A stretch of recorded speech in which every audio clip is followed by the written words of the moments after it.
lines of light นั่นแสงสีจำไรชุดสีอุสิชุดสีที่ตัวเด็กอุสิชุดสีโจถิ่นสีอุสิชุดสีโจโกกุยอุสิชุดสีโจหลังอุสิชุดสีโจอังกงอุสิชุดสีปลากุยปลาสิมน้องจ้องสิเจอตัวที่คอให้อันบุตรก็ว่าตัวที่คอให้สัมสาระสาจับจิตเย็น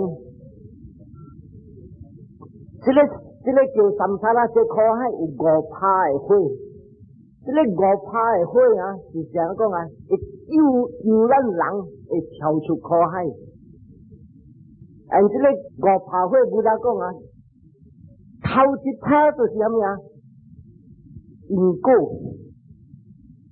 สิเลอิงโก้อ่ะอันนี้อุสิเลอิงโก้เก่งทางเทียหลังอุตังสีเนี่ยแล้วการโจโหจะโจโหแล้วอ่ะอยู่ตัวอีกไม่ได้ชุดสีที่สิเลเตเดอาซูโลโกกุยกัโจคิมซิวสิเลสิเกี่ยวสิเลไล่สิเลห้วยต่อหลังตัวอีหลังอันสิเลเป็นสิจะไปฮอกกี้ก็เลยบัวฮอกกี้อ่ะลูกชุดสีก็อุโจซอใจโบราณกาลูกก็ไงอิงกู้แล้วอะไรที่ชุดสีก็ปลาเล็กเก่าว่าไม้ก้องปลาเล็กเก่าฮามิเก่าว่าไม้ก้องลูกหลังกะจีดิ่งปิดฮามิเก่าก้องลงจ้องสีอังกงจุยที่เล็กเก่าที่สิโบชิพาห้วยอันนี้ฮามิสัวอีหลังจังสิก้องลงจ้องลั่นไหลชุดสีก็แล้วสิอังกงจุลั่นอันนี้อังกงจุลั่นอุทิศชุดสีเก่า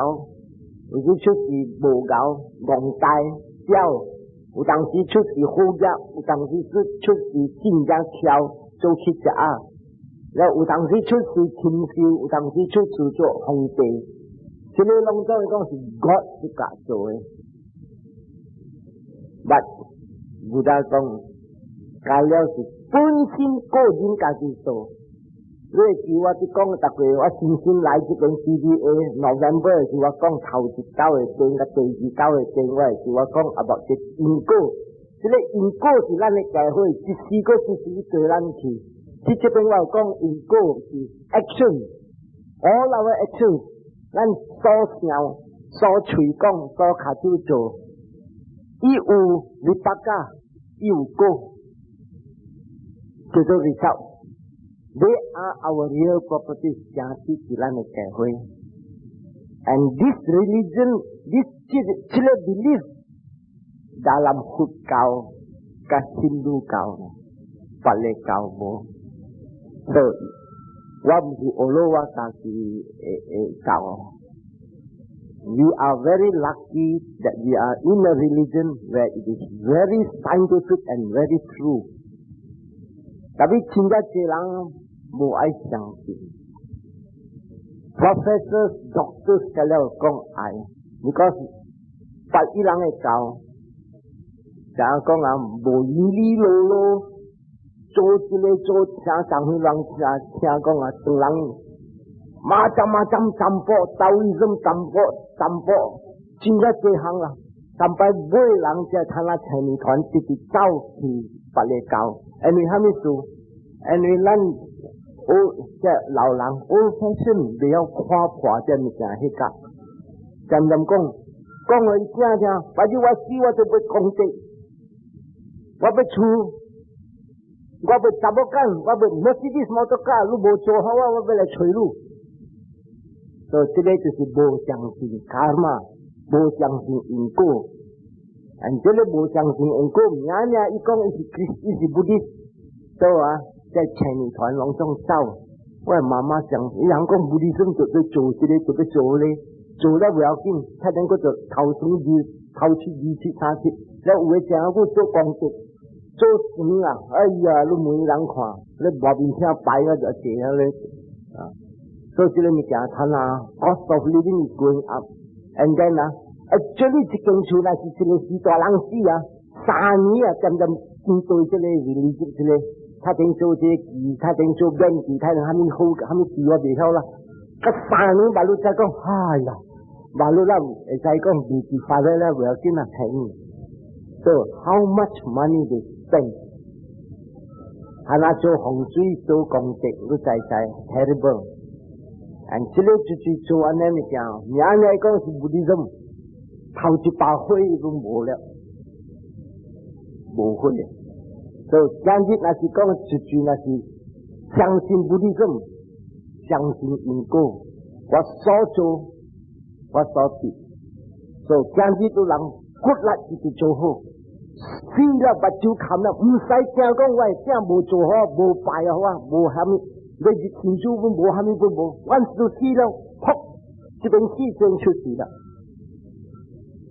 不但我讲的话现在啊 who die a prince may be born a new slave who die a slave may be born a new prince 这里人一是打不干来这出这边的东西呢出事红鸟了and then 这里红鸟死噗出事就七只对起打落来对嘞应该过一朝红的是乱做噗出事就七只这里出事就七只嗰是无要紧啊唔通你出事最激啊你福建嘅才来啊佢哋叫我讲个半暝咯攞三日讲未得是唔过嘅昨天有嘅做红地出事就最激有嘅出事就五鬼啲隔籬啲嗰啲咧江苏啲土只五鬼主人咧自己讲啊，就拢食猪好一只，特别做红地咧就是做红啊。即人讲主人咧你就讲唔对，我那是动，我手动了，变灌水，变灌水我啉落去，你会，我未食。所以看，你 believe in karma， 唔通去相信这个物件。相信啊，了拢总咱的少人家自己走，他那只你再无他那咱 Christian 啊，伊唔呀就啊，伊是用趴只，伊是只 Buddhist 对不啦？用我咧绑趴落去啊，唔是叫这是买毛买，叫这是20-30买股啊。按照有我讲我听，40年我做了工作，这个老人都死了。家孙拢总来了，家孙拢总来啊！家孙是吃头路啦，爸爸村是无几钱啦。爸爸烦恼，爱这个爱那个，爱这个爱那个，伊人家孙面经，after 面经了后啊 ，I think better let father be a Christian the best man。了伊人安怎做？老人唔知了，唔知人了，所以是八个pastor。Father, please come. My father is dying. And then father 用什么law? Father 来该看 hello 阿伯saya mari阿伯好好冇，呢都唔使人了阿伯後面咪有曳超棒但個阿伯kalau mau terima Christian Jesus Christ punya agama lu pegang saja tangan kuat-kuat dan anda malaku naik oh đi chạy qua chiếu lắm đấy so y chạy có thể làm không chạy tại vì con có thể làm chạy qua chạy chẳng gì nó chạy chạy very good chạy quy tập thiện biểu cái là chuyên gia ế ngô lúc không chạy à just like khi các chất mình làm tầm bộ kinh proof giao lắm không chạy cho chị thầu chị đi cô lô xô Phật quê, kẻ Phật kẻ huê, chỉ là long trong bộ liệu, thảo sướng, dị sướng, xa sướng, chít sướng, lạc sướng đối với lão học gia sướng, mới có thể lão lắng chặt cái liêu. Bố dễ. So this is the thing. Number one, very important. Quả hết cả, là chỉ lão lắng really chẳng sướng, hoặc chẳng chỉ bộ loạn con này. Nghĩa là chỉ loạn con à. Lão lắng là chỉ chẳng xin, hoặc là chỉ chẳng chỉ, nghĩa còn tịch nghĩa ấy. 我家己亲戚家庭来讲啊，我落地的。你人看，出家人做这功德，但是伊人只有做无你看，无半去做。但是你人看，相信，人家害家孙，害福教，把你失败。做头一个我唔系讲上这样，我嚟讲咧，他等我系多沙去啊。They have analytical knowledge of the Dharma. Sila Buddha ko nga, sila ngoon, sila gua, kalu, silang. Actually, si Gohang niya, Từng lần hòa công lần màu công là nào what we will see. Five component parts of a being is a body, feeling, perception, mental formation, consciousness. Cái gò hàng lần từng lần hòa từ six chiêu trong hình six. Cái gò hàng hợp起来就是中心。These five things group together and form a being.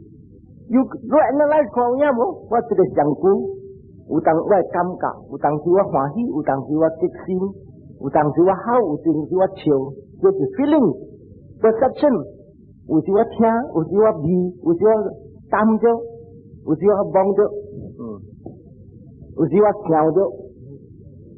It's a perception.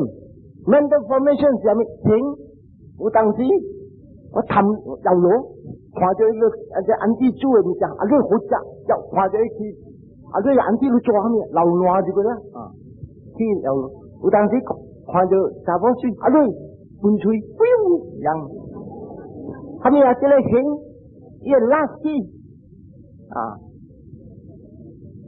rồi người ăn không supermarket đi có bún chè với ôi hòa hi rồi chỉ lấy long trong cái là gì formation mental formation yeah Buddha kiểu chitta gọi tập gì hằng để hiện and then six consciousness Buddha con tích tập cao hằng ôi rồi ăn chơi có gì con bộ chăm xa lại chăm xa lúc chỉ luận trong cái lúc xa hòa chỉ hằng long trong sự gò hàng hợp起来là lần con lạng Mr. Cool Reverend Cool Mr. Tan Miss Giao Miss Tan long trong cái là it's actually nothing but cái gò hàng tham lục and cái gò hàng lần bộ bình tĩnh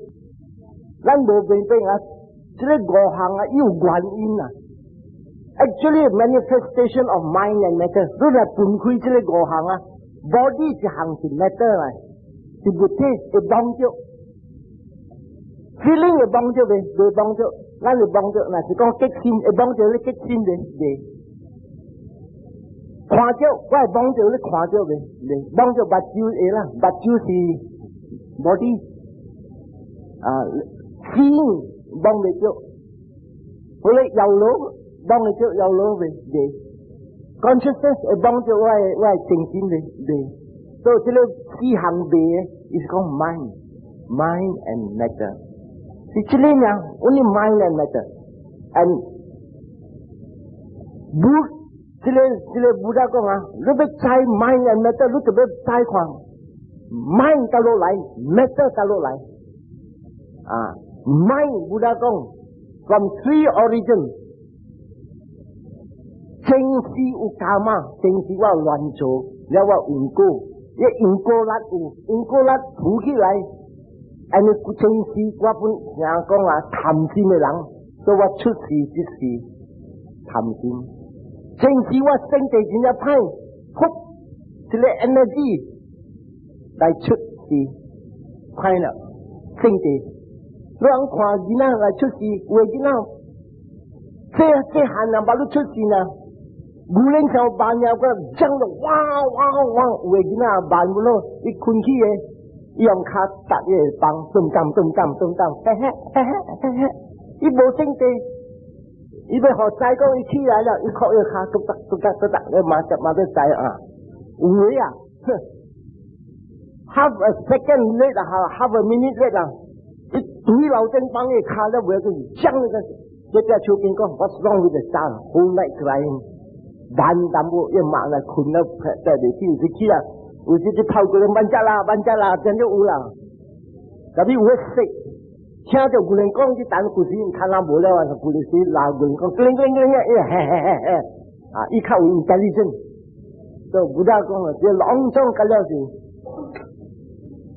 mind and matter jadi mind comes from where tingsi tak lain so yeah, condition one is tingsi you tak lain sila energy it is nothing but energy sila lat lain ya teji hang you sila consciousness 这个 consciousness energy 未停嘅，pop pop pop pop pop pop pop 直直行，唔是睇下啲行，300 million 年了啲行，未好停啦，係咪說未好停？一辣未了，一時間啊，差不多都俾無辣了，你兩個加，時間無辣你個加，你陣陣加，你俾叫你時間停啊？唔通停啦，特別你大家只陣陣加，下手加低，即係兩個餅，陣陣咩？假如時間就俾自己加，你都俾無辣了你個加，這個意思係乜嘢？咱就嚟出事了，如果辣，你說啊，有90 kilo ตัน啦嚇，90 kilo ตันแล้ว咱嚟出事แล้วenergy 直接從89了，但係89咱做人咧嗱，看咗愛，聽咗愛，味咗愛，講咗愛，即係愛 energy 直接從90啊，89了變90咧92、92、93、94，所以although你打90嚟。你死了是打120幾時也來，直接這叫做 karmic energy。而這裡安怎哦？龍中武大講，你咱眾生貪愛，這裡 energy 是對地到落來是愛來，這裡愛是真正厲害。真正有人講，小塊愛個到落 energy， 但我教了人會知無？看目睭未使點動，別人未使點動，未使點動做一個大尖尖，你看放假你的時，牙帶來了，這牙帶什麼 feeling？Then when feeling comes， desire 去了，我要病，人講飲未使點動。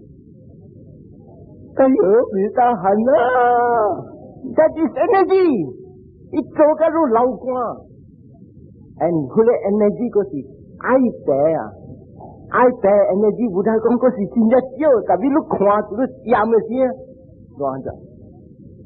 叫你掂未掂，無體卡我嚟牙數，白嚟卡個白嚟手，都本嚟頭殼唔係用頭殼用，咪一陣冇，都再看。Gata ya siang geram lah, dia, ane long, song je. That harm the eye the tail kwan, create such an energy. Kalau tu sang gua ni tu long le piak mulu. What about le eye? Tapo di eye tapo di eye tapo. Le eye Buddha kong is raga. Raga le eye kukha jong mesti bangka eye pe eye buat ni jong. Raga ai luang kaji tanpa nasi cili lang di xiao ji pe, non gui ji sang gui ji bu jia peng, le jiwa gong xiao gong su le hui xiao, pindah bat lu lai lo, and xiao ka le jabo, le pui lo sai go, don't play the fool, luang xiao,这ai啊，这个 dangerous and你来出事了，直接听。來出事嘅時90 kilo ตัน，死了嘅時都120 kilo ตัน，嗰時自己出事，變120字了，嗰時自己起嘅冇了咯，你人看嘅明白喎，但如果講冇人會曉直接做可以嘅 number 直接少，and only Buddhism 教，不嚟教冇教之類嘅教。把你教講，哇！這個貪冇得講，所以這個話講淡薄兩understand 啦。所以冇得講啊，四字炮灰是 analytic knowledge of the Dharma， 所以並非這個我唔是我嚟，是這個我行，這個我行啊，正是 energy 力。你正規做好嘅事情些，你下手做好，下手。真正做工課當中真正清氣，嘴講的話真正清氣，心所想的物件真正清氣，你力真正清氣。心想垃圾，嘴講垃圾，下手做垃圾，你力是垃圾。and light is energy. Lúc lắng khoa chỉ là gas, lắng bê SO gas. Sinh sinh lúc bê chỉ là khang sinh sinh là chỉ lúc khuya gas. Ôi hơi làm sạch suy gì cười là. Chăm cho chút cho ít tổ là. Thăng khắp bố là gas bên nhau là gì lúc khoa. Ôi chỉ là hơi. Chỉ làm cô hun chăm ăn chăm. That means khắp bố hô leo. Có cái quy chí lúc khoa. Ôi ăn hơi khát chế leo. Làm với bố leo. Có cái khai ở bao lúc có cái dùng lúc khoa. Ôi ý chú ỏi en khốn ỏi en leo.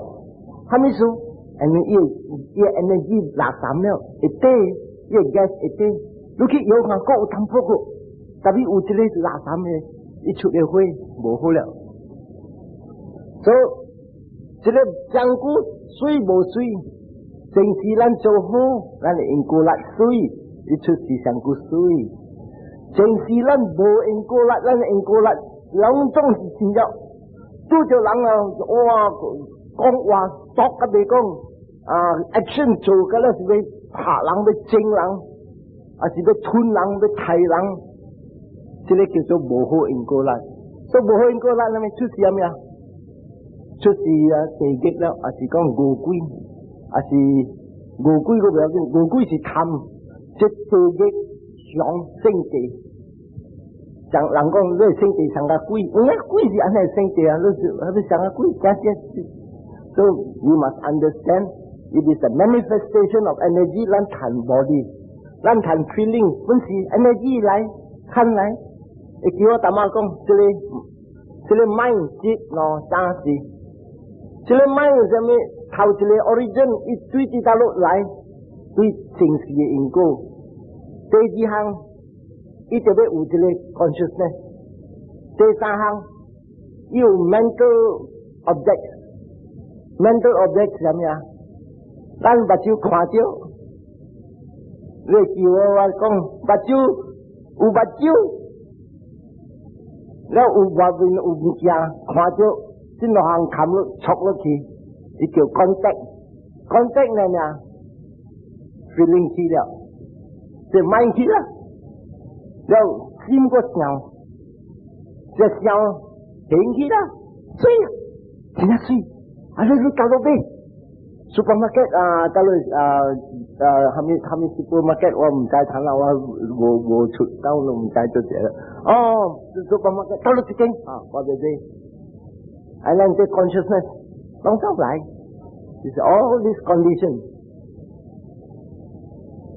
body Buddha ก็พูด condition สี่หังไอ้ condition ที่เราจริงสิอินกูถ้าเราสิว่าก้องบอก body แล้วจังกูจริงสิอินกูpast karma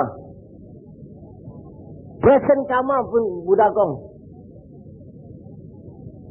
present karma ว่าที่สี่ถ้าเราว่าชุดสี่来无水present karma ว่า去Switzerland 做 plastic surgery 做好水无想无理啦对 so present karma 我做是讲我出事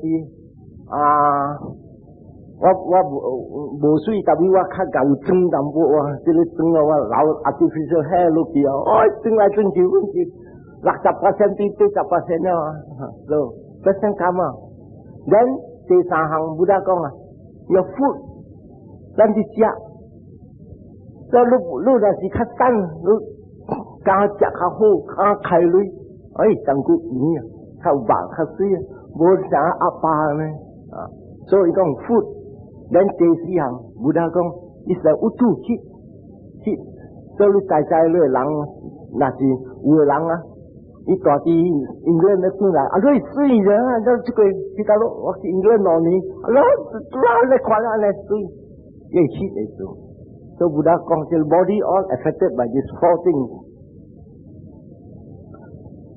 So 這個第二派會，這個第二派會冇這個教家 ，whether it's Christianity, whether it's Islam, whether in 這個 any other religion 冇教。伊人講是講 God 做 ，but Buddha 講 all these conditions. Mind pun si condition, body pun si condition. The mind about condition sahang, body condition sihang. And long term kanjo kita lo karma. So sila long understand. Cici pa bo Buddha bo huteng thang tia u Hindu kau de thang tia Hindu kau pun emphasize karma. But pale kau po sila Buddhism na u. Tesa pa hui analytic knowledge of causation. Understand origin of mind and matter. Saya tamawa kong mind and matter. Mind tu kita lo lai.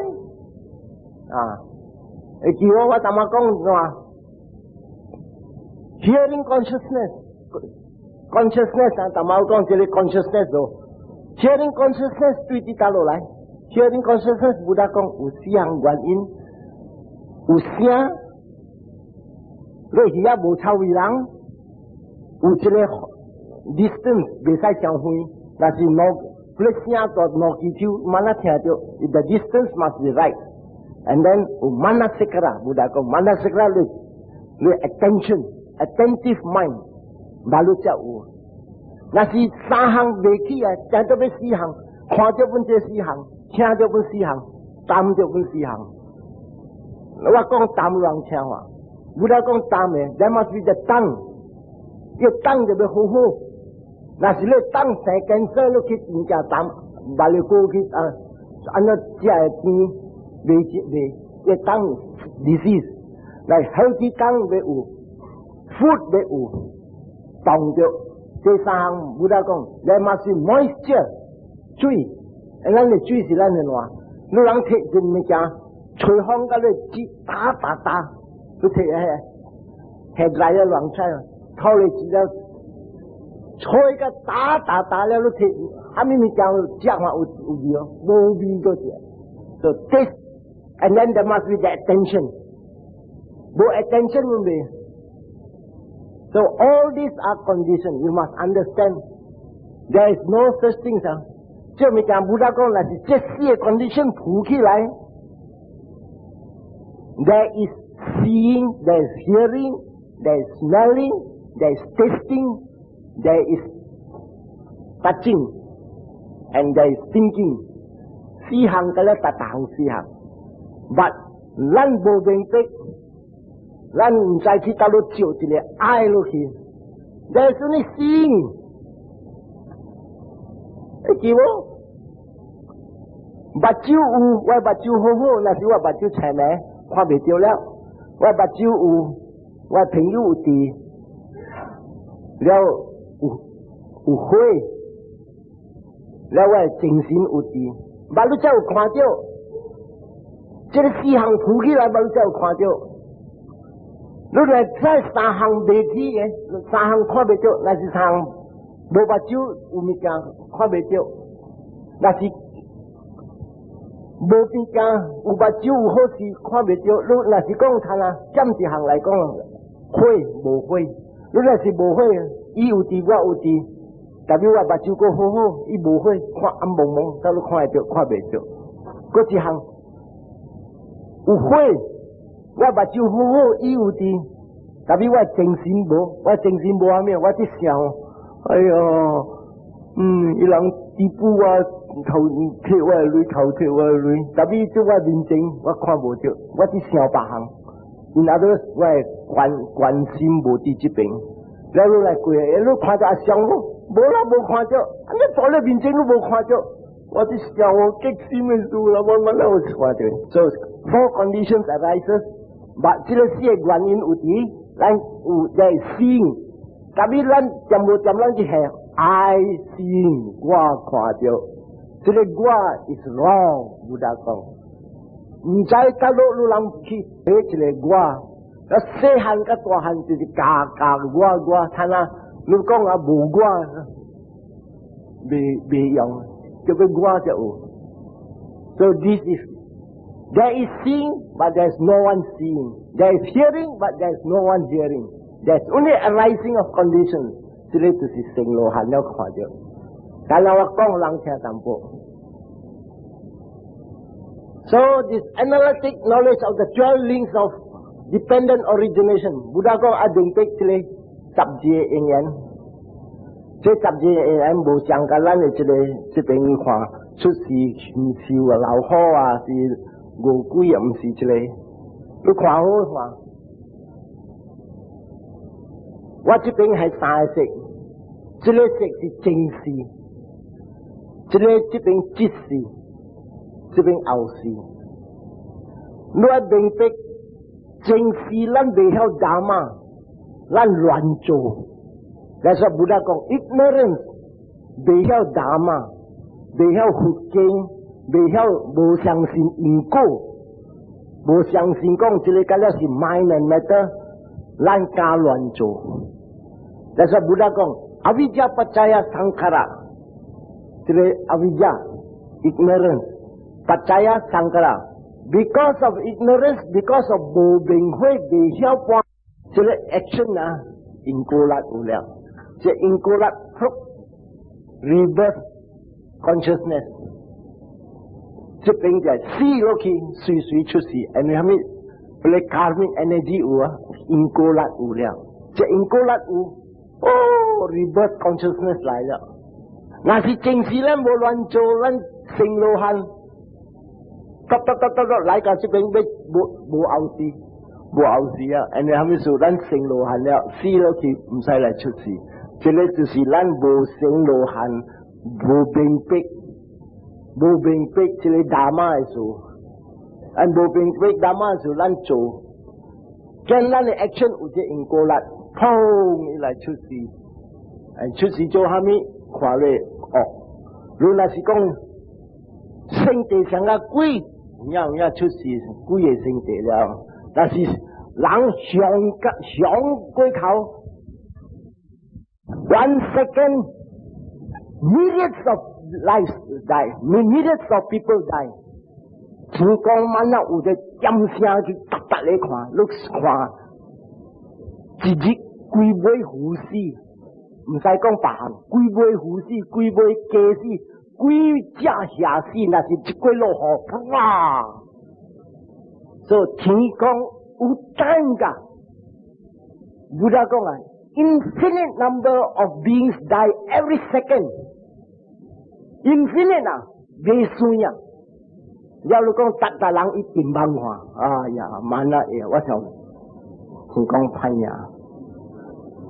啊，你無安尼款，家己甲人會卡嘛咗。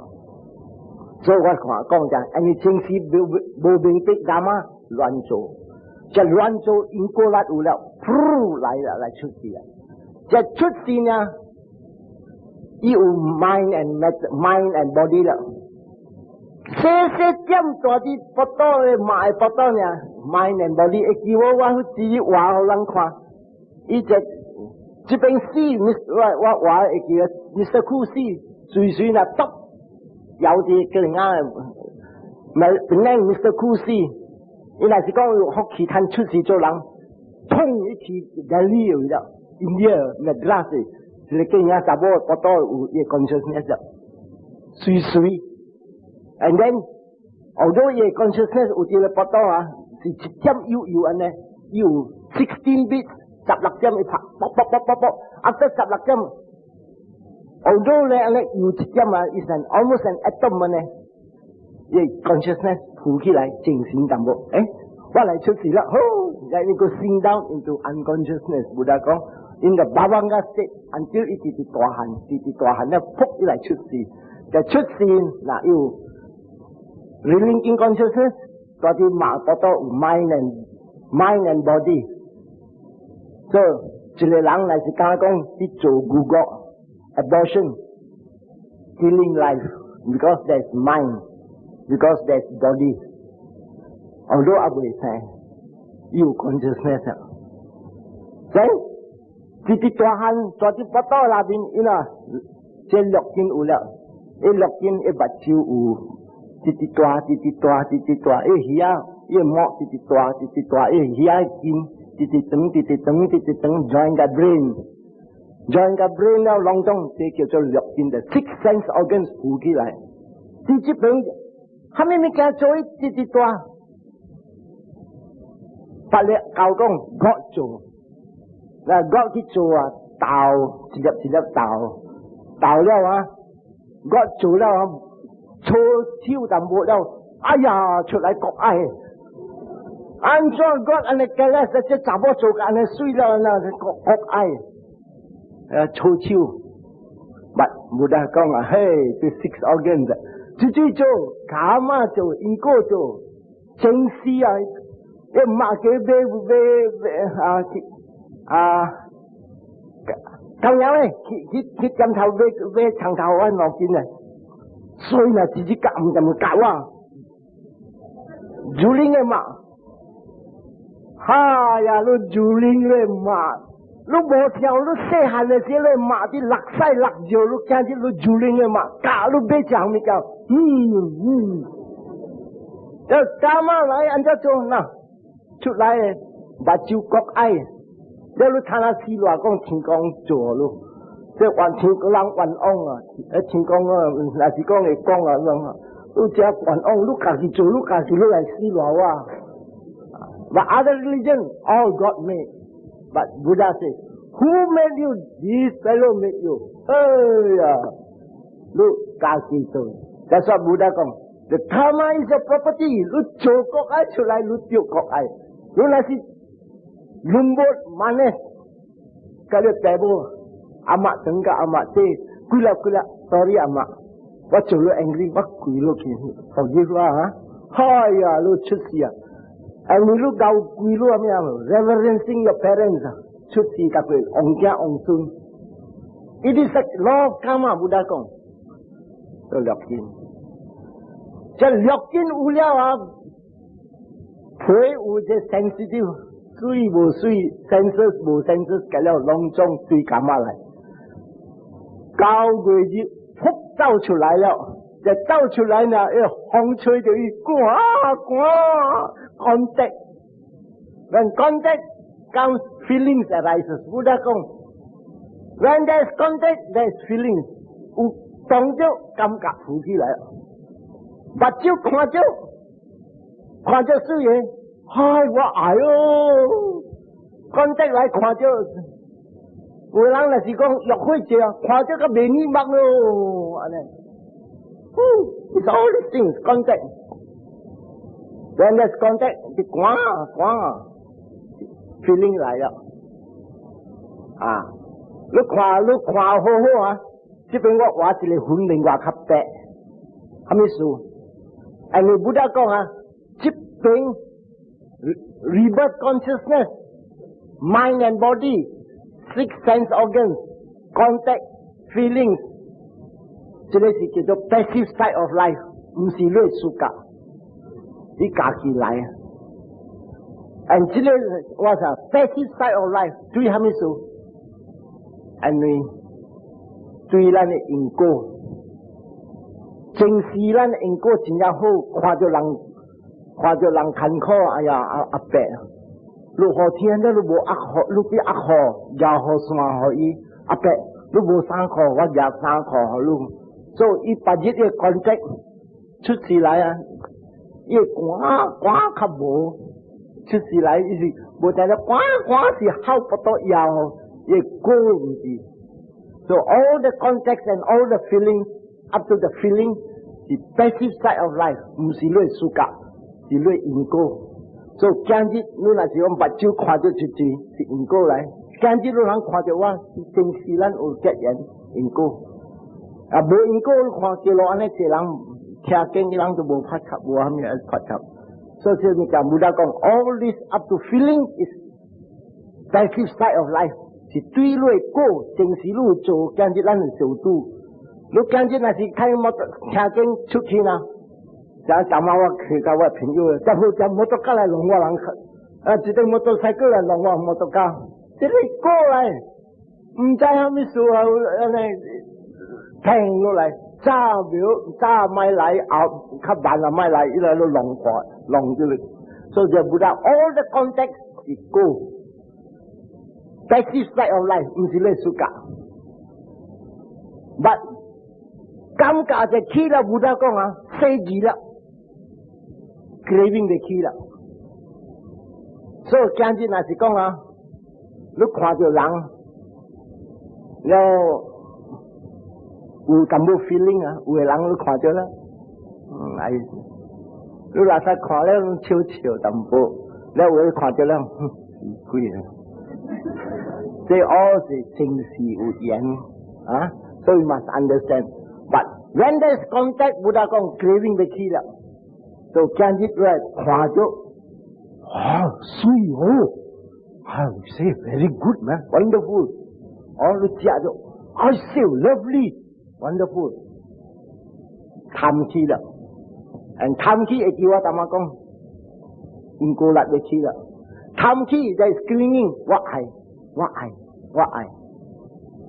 So lu lang chiajo supermarket ho coupon ho motoka. Hoi, what he belo? Hamis lu taking jam lu mai doi. Lu bebe sa kui nga hang sa se bebe sabun hun. Si thang sabun hun kui da che thang awa bu mtai ah. Lao lu actually lu ke piao se kui sa hui jam lu mai doi lu hwa motoka si. Ale hun hamis tham khi à, một lần đâu biết đâu một tiếng một cái dịp lại tham khi, and then clinging thành người cố vấn nào, siêu hô, tức là siêu hô, chỉ是亏就被垮 clinging， 他等来是马在家去垮这cố vấn我在这里做弄在哦 clinging，when there is clinging karmic energy 了。Energy is your becoming. The energy must become something. The energy must show itself out. It's called manifestation. What I manifestation. Whole energy it should hold me down. The whole energy should hold me down. So energy now. Chả có Mr. Khu học mô tô ca lòng thì thông bớt rồi. Energy uni so bớt lại rồi. Bớt lại rồi. Để có chút gì. Titi lao leo, su chia si suy là ta lang ai phù ai sayang, titi lao leo vô lang ai leo, đi kê leo, bắt chiu bún hoa leo, huế bún giàu leo, sao bỏ khoa cho mấy khoa leo, tôi đi kê, anh đi kê sang ngao thằng nào thiên thành cái gì leo, tại vì xem sai vậy con kinh ta lang ai khoa quá cô la hả,但是我比较con kinh,这是老的故。The time, because it's still time. You see, all angles you see everywhere is time. If you are useless, nobody wants you. So long là chỉ lao lăng á, là chỉ try to be useful. We can see the try to be useful. Còn cái hàng có xuân đồng bộ, đó là hậu sinh khỏi cho,喂爸爸真係好比較什麼會交鋪嘅xuân啊？那是講未啊，爸爸啲都成陣幫西幫咗，爸嘅事唔係事，哇！ This is the wretchedness of life. So this is called understand analytic knowledge of causation. Bo pat le religion u chile ni cha Buddha ko. How many religion bo? But jadi wa khwa jo Hinduism u tam bo le. Hinduism churi from Buddhism. Churi. So mai khi con thì lang le su la ma tha chap la ha. They see power Buddha Gong, knowledge realizing the three characteristics of life. Lan bồ lê, vấn đề xiao ấy tiêu life. So the three characteristics hàm Buddha kêu anicca, anicca, dukkha,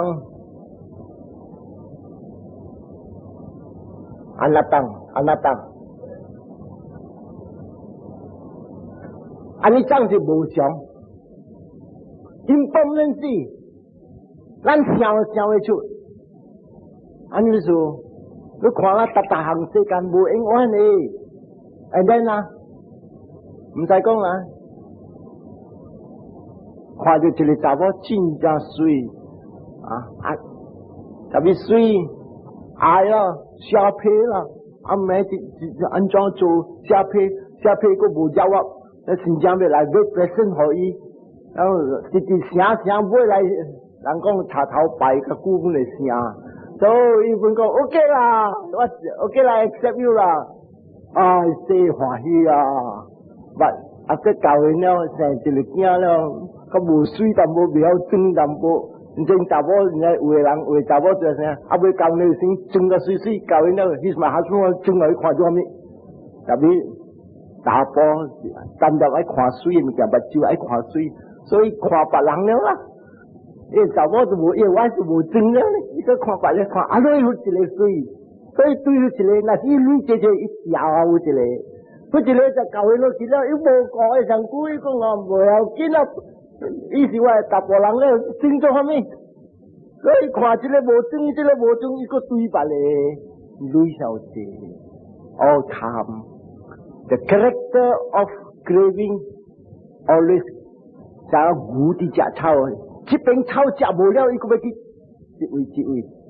The character of craving 无得讲，这个无够，啥物要食，啥物要食 ，always searching for green pastures。And then 无水无糖，有水生糖，越爱越济，越活。So the knowledge of the three characteristics 咱用想会出，啊那故事话无安尼水，特别这个水无用完，他那看了无水，他那像我的 wife 他那60岁，我62岁，伊60岁了，搞无水。无水了，路加了，安那达死了，无了，安那达想会出。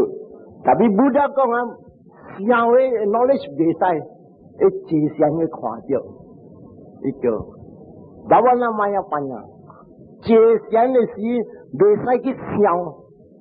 You can see when you are meditating, when your mind is calm， 一浮起来，这个叫做。Vipassana meditation， 一看到，你就要看到这个，然后看到这个第四法会 ，knowledge of the realizing the three characteristics of life， 未走的，人想会到，特别用你 mind 来看未到，这先冇你才看到。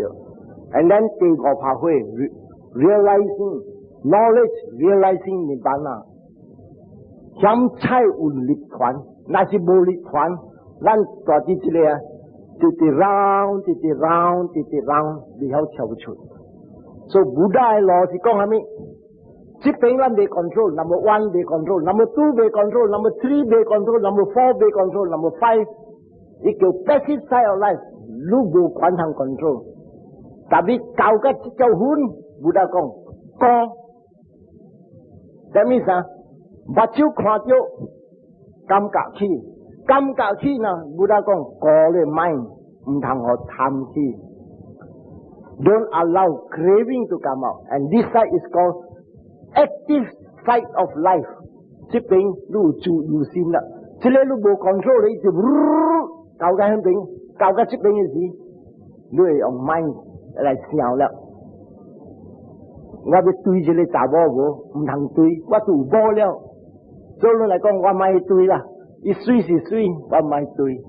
So you decided not to chase after craving， but 人是人，看到个爱，无想讲伊有无了，无想讲伊嘅心，无无不落，伊心落包咗82块，伊想就大粒，饲某咧要食草啊，所以想craving here he must apply break， he must use reasoning。Dan Buddha 講 Yoniso Manasikara Ayoniso Manasikara That means 伊就要用 mind 想用 whether 這個物件好對唔好對 And Buddha 講啊對這錄音嘅 object usually 唔使去對你唔使對那是你命要教人你來嘅走啊安怎有一本來隨你嘅如果來未走你唔使去對去對冇用嘅所以 must understand karma So， 若是讲啊，挂伫这边会去，有的人挂袂去，有的人看了啊，你要叫我挂，我袂挂，我看到水就水，我看就现在，若是水我把只要看诶。了有的把你 religion 讲 ，God give you eyes to see, you don't want to see, very stupid. But that is wrong. That is wrong.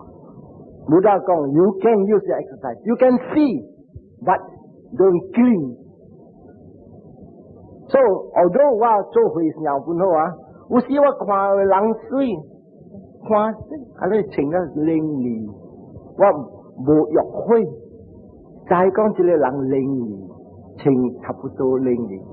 So that is called appreciation without tham chín chi. So eyes can see. Buddha bộ kiểu lúc con về sai khoa cho cháu khám mà chứ khoa cho bị cho phăng chứ khám lại bị khám nắng bị phăng chứ. Buddha bộ cả này rồi. Buddha con when you see, know that there's seeing. When you die. Trong mindfulness. So in mindfulness, there's no clinging. When there's no clinging, bo karmic energy lah, bo inkolat lah, bo ausi lah. Tapi cara sehingga ini, bo ada kuai, because nanti tham cinci ah, mesti cicinya, 200 million sia, nanti calai. Waktu kalau kau lah, sama ikiwo.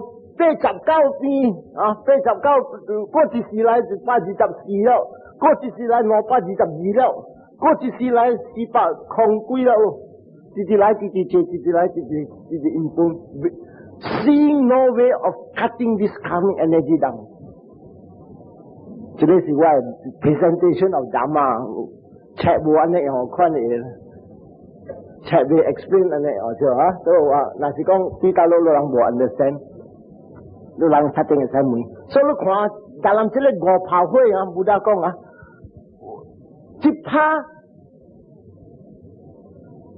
number one, light of the world can be seen outside Buddha Sasana. Huteng jam sia. Pun ikan sia jo kama. Huteng jam sia pun ikan sia jo kama. Ya Hindu kau. Buddha vừa xuất hiện gì, rằng chạy in tàu lăng sang sinh in cô, rằng kiểu karma K-A-R-M-A karma, rằng chỉ là Pali là K-A-M-M-A karma, không gì sáng. Tapi rằng ultimate aim of karma, union with the Brahma, I dip Taiwan Ten Ong Le Ten. Tapi Buddha kong, Buddha chỉ là khúc khá厉害，伊讲台湾天王的天啊，本是就死，但是个死啊是随 world cycle 啦，这个主妇生有化，这个主妇生有化，甲300有当时几千个 world period 马路就死，加有的成人的家界线空 ，actually 是。They reach Arupa Jhana silang chút siya. 20幾千高這個主婦就燒了個8粒個普吉，燒了8粒個普吉，20幾千高，伊人命個 still 有事哦。tapi Buddha 講教你點聲過了，伊人本就就死。So it's only Buddhism 在看到這個。84,000 world cycles, có still 有人大啲含領啲條嘅。And then 伊人講 eternity 了，無死了，永遠了 ，it's not 永遠。84 world cycles, Buddha 講本是就會了。所以這邊人看 in this another religion 啊，咱今日來 apply， 咱今日來聽是 Buddhism 嘛，咱是那大菜市。然後我呢，到年的時我本是 Christianity， 了本來 very scientific。In fact， actually 我睇下無點寫，有人讀這論證經話，伊 analyze your mind， 睇下講起來，我要講下把正，伊叫我講大概10 moment， 目睭看著，17刀了，8刀，我大概講是go means pesticide。Nah, like kat sini. And then, sila Javana wa tak kong ta Javana sila hai inga. That means tadi si bengki ya sila cita lu kat inga, lu hai inga, lu cai lu jang la, budget lu be chut ko la. So when you see the first part of the eyesight, the go lai. 啥？生我命要拄着这个查某，我看着，hello 啊，就拄着伊了啊。这边去我会接我那 process， 看我有贪情绪无？我若是贪，我 action 来了，我 action 来了这样，哎，我要捌你较济了，写批互伊，到时候走去甲伊讲 ，Miss Tan，where do you stay？Verbal action 了。verbal action 了，不要紧了，看到哪路看 verbal action 来，对其他下批了 ，physical action 来了，然后暗暝困的是大声 ，mental action 来了，贪情绪扑 ，mentally, physically, verbally as a result of contact， 就让唔知有明白喎，但是對大陸人冇明白啊 ，I'll stop here。I'll give you 15 minutes and like discuss and ask questions 啊。我來這邊我平安來平安去啦啊，no need 啦，唔使啊。但係你再講大媽就好啦，話活活正，輸地活不正道，愛刮貪錢痴。當中無上課無我，這幾項就好了，啊，較好啦。聽講你家愛看這，你無事你會去打掉會去迄個啊，咁咪你無蝦米明白因果個啦。你若是講啊，無咧心要去做咧邪事啊，你去行路去打掉伊啊，無因果誒。你若是安尼打到遐有因果，我本坎坷行路咯，我看。你上下真坎坷，真坎坷。But Buddha 講啊 ，every action that has no cetana，that's what 這個字打是論藏經較早我有講了，呢52項嘅行 ，52 types of mental formations dalam 一項 ，Buddha 講 it is intention is important。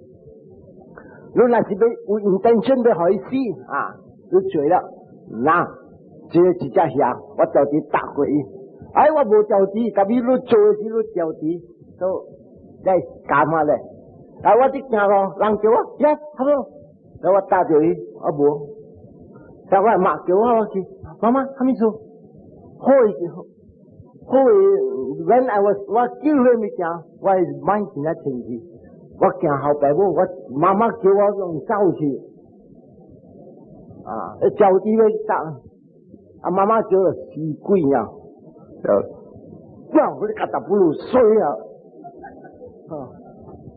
那我兩行嘅做，頭一行啊，媽媽叫你去升地去，就嚟啦，第二行你夾達不如到到你老本家派命，死鬼啊，較早死較早好，頂我老頭。So you see, all mind, Buddha 講 all mind. Oh, mind. Very important. Mind, by mind is all made. If the mind is pure, everything is pure. If the mind is filthy, everything is filthy. And 最在嘅 mind, 路在。有當時，叫我，爸爸要死了，佢講爸爸。我第骨頭啦，爸爸，如果是聽我來一邊嚟做刮痧了，爸爸喂，晚上第骨頭咯，爸爸，好我收我，啊，爸爸你冚唔嘢，我寫咗啦，差啲，攞櫃子啲破病都把個櫃子都嚟 ，because 我就係聽講佢做病，係咪？所以啊，冇得講啊。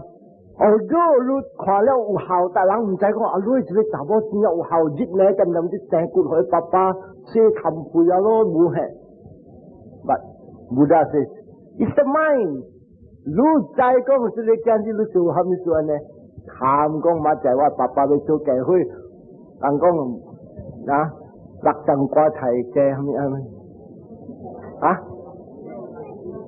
六陣瓜，瓜題嘅有先。我本來我淡薄路人嘅，這個樣。但Buddha講 all is the mind。Then actually 你啲大個咧，爸爸冇功績，你 mind 是冇貪講冇機會。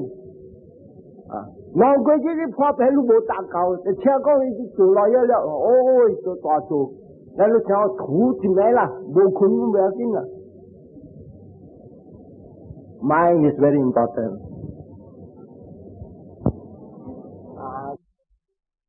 做教出兵，咱来回向，后礼拜我刷落就去做出兵，咱来回向。Idang me yatinang hutu, sukitang hontu nyatayo. Idang me yatinang hutu, sukitang hontu nyatayo. Idang me yatinang hutu, sukitang hontu nyatayo. Itawakta sa amhehi sambatang punya sampadang sabi dewa sabi satta sabi buddha anumodanto sabi sampati siddhya sadhu sadhu sadhu Bhavatu sabba mangalang rakantu sabba devata sabba buddhanubhavena sada soti bhavantu te. Bhavatu sabba mangalang rakantu sabba devata sabba dhammanubhavena sada soti bhavantu te. Bhavatu sabba mangalang rakantu sabba devata.